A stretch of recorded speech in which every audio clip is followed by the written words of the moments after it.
Et donc, suite à cette opération, que s'est-il passé? Et avec tous ces traitements, est-ce que tu as eu des effets secondaires? Comment tu t'es sentie à ce moment-là? Suite à l'opération, donc du coup, il a été décidé que je basculais en chimiothérapie, étant donné que mon ganglion sentinelle était touché. J'ai fait ma première séance de chimiothérapie le 31 juillet 2020, c'est une date comme ça qui marque, on s'en souvient ensuite. Donc la première s'est bien passée, j'ai pas eu plus d'effets secondaires que ça. Et puis ensuite, c'est devenu la deuxième chimiothérapie, donc 15 jours après. Et là, ça a commencé effectivement à être fatigant, difficile. J'ai perdu tous mes cheveux d'un coup à la deuxième chimiothérapie. Donc je pense que ça, c'est ce qui est le plus éprouvant pour une femme. Mais voilà, en même temps, après, on s'en remet, et puis ça repousse, c'est que passager. Mais je pense que ce qui est difficile, c'est de se dire que voilà, ça y est, on est vraiment malade, puisqu'on le voit. Jusqu'à présent, ça ne se voyait pas, les cheveux étaient toujours là. Donc, la deuxième chimiothérapie a été compliquée. C'est là que j'ai commencé à avoir des nausées, à être très fatiguée. Alors, ça a duré 3 ou 4 jours. Après, ça allait mieux. J'avais ma famille qui me forçait, entre guillemets, à aller faire du sport, à aller éliminer toute cette chimio. Donc, je pense que ça m'aidait quand même pas mal au niveau de la récupération.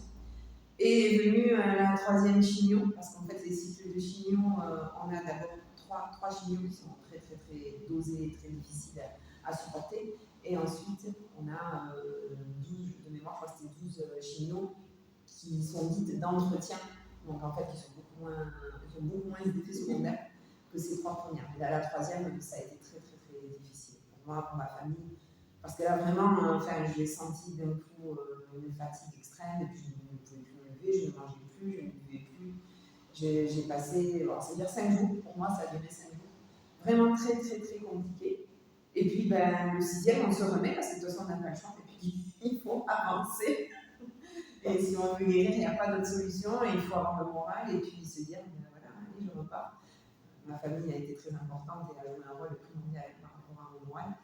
Dans le 6e, je me suis relevée, et puis ensuite, j'ai enchaîné tranquillement mes 12 autres chimios dites d'entretien, et la dernière a eu lieu le 13 novembre 2020, à mon grand soulagement, parce que ça y est, c'était fini.